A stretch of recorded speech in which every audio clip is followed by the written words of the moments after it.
এই ছোট, আনোয়ার হোসেনের বাসা কোনটা চিনো? কিটা বলছি আনোয়ার হোসেনের বাসাটা চিনো, ওনার একটা পার্সেল ছিল। আরে বলছি যে তুই কি করে ডাক দিছ? তুমি আমার সাথে তুই তো গাড়ি করতেছো কেন? তুমি ছোট তাই তোমার ছোট করে ডাক দিছি। আমি কেন তুই চিনস? তুই আমার সাথে তুই তো গাড়ি করতেছস, তুই কেডা ক? হিসাবে আমি তোর বাপ লাগি।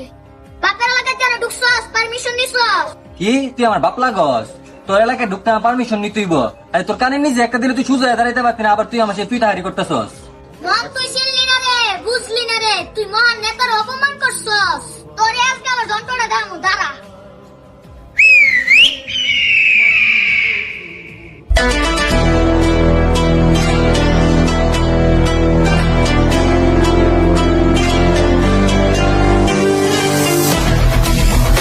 বাইশি হইছে এ বলে জন্তুর কানে নিছি মারবো।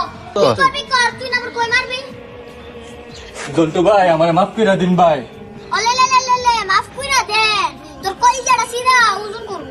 ভাই আমার মাইরেন না ভাই, আমার মাফ করে দেন। আমার ভাই 5টা বাচ্চা আছে ভাই, আমি আর জীবনে এলাকায় ঢুকতাম না ভাই, আমার মাফ করে দেন ভাই। কি রে হালাই কই কি? মাফ করে দেন ভাই। ভাই হালাই ধরাইছে সাইরা। ঠিক আছে, তোর কইতাছ দিকে সাইরা দিতাছি। পাঁচশোটা দে। ভাই এটা পার্সেল, এটা মালিকের কাছে পৌঁছাইতে হবে ভাই। ভাই এটা নিয়েন না, এটা নিলে আমার চাকরি রাখতো না ভাই, এটা নিয়েন না ভাই, এটা নিয়েন না তাইলে গাড়ি চাবিটা দে। ভাই। ধরেন ধরেন ধরেন ভাই, আমি জায়গা ভাই। যাই কে। It's the motherfucking Eagle Double G. Snoop Dogg.